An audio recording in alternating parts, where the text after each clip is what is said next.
Hi everyone, Narcat here, and recently a couple friends of mine got their first house and it made me realize it's easy to take for granted all of the housing essentials that I've grown so used to. Being a newer house owner in Final Fantasy XIV, you either might not be aware of some useful furniture pieces, or just not know where to find them. If you're looking to see what's out there as a new homeowner, here's my housing item starter guide. As I go through each of the items, I'll make sure the location or means of acquiring them is on the screen so you know where to go or where to start looking. It might not be super detailed like all the crafting ingredients, but you'll know where to start. The absolute first item I'd recommend is a summoning bell.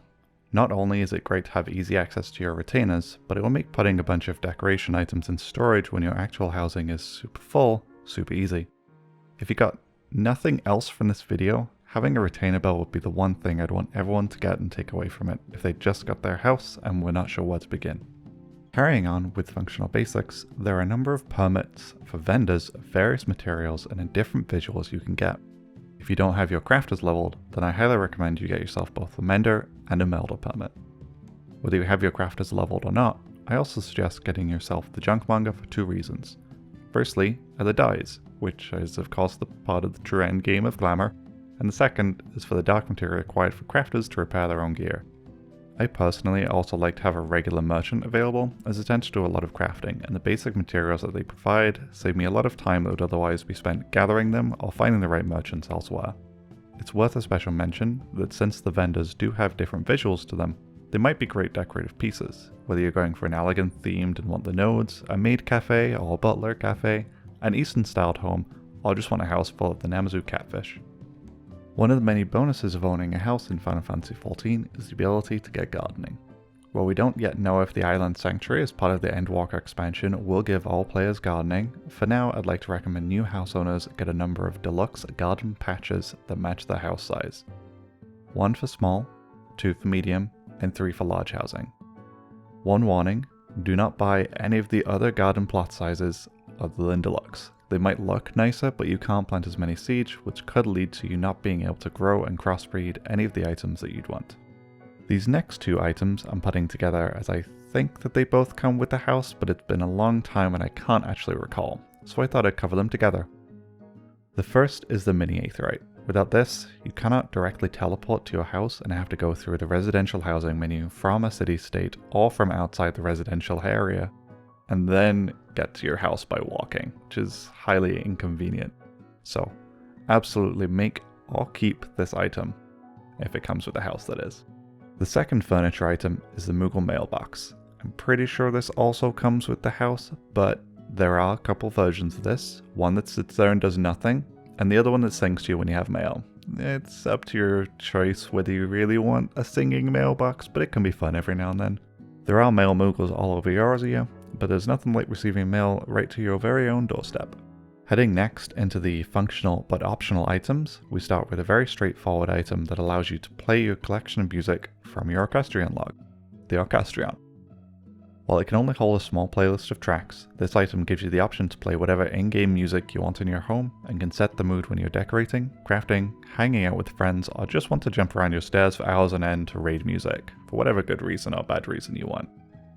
There's also a less obnoxiously sized table orchestra that's crafted, and there's one that's like a Moogle vinyl player thing that you can get from the Mog Station.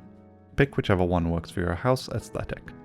Moving on to one with interaction with your guests, what better way for guests to leave you likes and messages than the messenger box? There are two versions, one for your garden and one for your interior. I'd recommend both and putting them into prominent positions. Getting more messages or likes doesn't do anything for you, but it is nice to see when people stop by and leave you a message when you're not home, or just letting you know that they hate your striking dummy. Tired of constantly going to an inn to change your hair? Fret no more. The Esthetician Bell allows you to call Eorzea's finest hairdresser to your home and style it right there from your room. Unfortunately, at this time there is no current option to place a glamour dresser into your housing. While this item, the armoire, isn't particularly useful at the best of times, it's a subtle piece of furniture that can be easily accessed to place in any items you've gotten from seasonal events and very early job quests without going to an inn. If you're not sure what items can go into the armoire, take a look at the icons in the top of a gear piece and see if the one that looks like the armoire is lit up. While it's not high on my recommended list, I'd still say you should consider keeping one around if you have the space. This next section is looking at nice to have pieces to spice up your home, and you can't go wrong with a decorative piece to show off cute and interesting fish and appealing tank trimmings. These aquariums come in a few different sizes and make an awesome addition to any home when placed creatively. There are limited types of underwater creatures you can place, and you have to select the type of water, but go out there and experiment. If you've ever wanted to show off your armor without wearing it, housing has you covered. You can purchase mannequins that allow you to display armor from your retainers as part of your housing decoration. You can either sell the armor or you can use it just to spice the room up. There was talk of wall-mounted weapons at some point by the development team, but for now you can use mannequins to show off your favorite outfits and weapons. Ever wanted a piece of furniture for outside that has endless HP as you hit it and it never fights back? Then the striking dummy is for you. Place one of these in your garden and then get to hitting it in order to practice your rotation, take out a bit of aggression, or just fit into your aesthetic. Just don't be surprised if you do catch a neighbor hitting it sometime. It does happen more than you'd like to think. Switching it up, we move to bonus items that tend to work best for free company housing. The first of these is the Chocobo Stable. While you can place these in personal housing, it's a good idea to have the stable positioned at an FC house so that everyone can train everyone else's Chocobo and work together to level them up. While the stable initially served to only give an extra way to train your faithful companion, perhaps the biggest draw now is the ability to feed your Chocobo certain foods in order to change the color of its feathers. If that's something that interests you, go ahead and set one down. Just know that they can be kind of expensive from the vendor and they do disappear if you try and remove them, and they also take up a large amount of real estate, which is part of why I recommend them for the free company.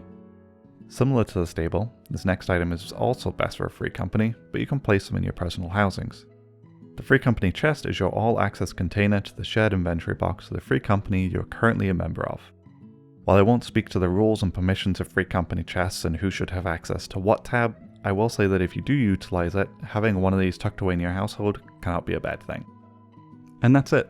There might be a few other housing items other people consider essential or that no house should be complete without, such as single-seed plant pots, etheric wheels, the never-ending journey, the toy box, and many, many more.